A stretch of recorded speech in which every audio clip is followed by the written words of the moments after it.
Hi, this is Representative Rick Larsen with this week's Recap with Rick. And although Congress was in session this week, it became very clear that the Chaos Caucus is also back in Congress. That's right, the majority Republicans were unable to pass even their highest priorities this week. Their attempt to hold Merrick Garland in contempt failed because of Republican votes. Their attempt to pass the next step in the appropriations process just to keep government operating failed on the vote of the Republicans in the House of Representatives. So the Chaos Caucus is back, and so it's what we have to deal with for the rest of the year. But I hope that you can count on me to ensure we're going to continue to do our work in Congress, including this week, where the T&I committee had several hearings, one on aviation workforce and the need to invest in a next generation workforce of pilots, of aviation manufacturing workers, aviation mechanics and technicians. That hearing took place a couple of days ago, where we outlined the steps that we can take, especially now that we have passed the Federal Aviation Administration bill with a very strong workforce section, because we recognize we have to build that next generation workforce. We also had a hearing in the rail subcommittee to talk about pollution from and diesel emissions from locomotives. As well, we are looking at having a hearing on rail safety in the next couple of weeks when Congress returns, looking at what happened in East Palestine and what that means for broader rail safety in this country. There's a safety of hazardous materials has to be a priority if these things are moving through our communities.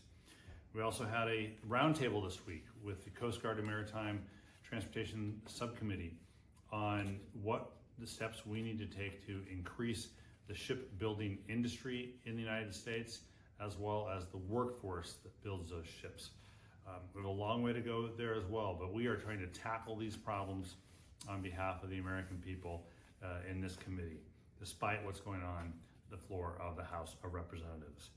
There's also another big week for the bipartisan infrastructure law, where more than $14.9 million was awarded to Island Transit to continue its vision to create a low and no emission transit bus service on the island of Whidbey and Camano, islands of Whidbey and Camano. That low and no emission grant program money comes from a program I helped put into the bipartisan infrastructure law. Again, thinking about local folks, our local needs, what I'm hearing from local folks and what they want. One of those things was low and no emission transit, and now Island Transit's being able to take advantage of that as well. In addition to votes and hearings and a variety of other things, Washington, D.C., and President Biden is host to the 75th anniversary of the Washington Treaty, which created the North Atlantic Treaty Organization. The original 12 countries is now 32 countries. It is the longest serving, most stable, most successful defense alliance in the history of the world. And President Biden and Washington, D.C. played host to leaders from 31 other countries that are part of NATO, as well as partner countries, to look at a variety of issues, including the continued defense and deterrence mission of NATO, continued support for Ukraine, and addressing global threats, especially where Russia and China are both playing outside of their region. These are the kinds of issues that NATO is looking at this week. I'm really excited about that. I know a lot of these legislators, parliamentarians from other countries. They're very pleased with U.S. leadership in NATO and want to see it continue.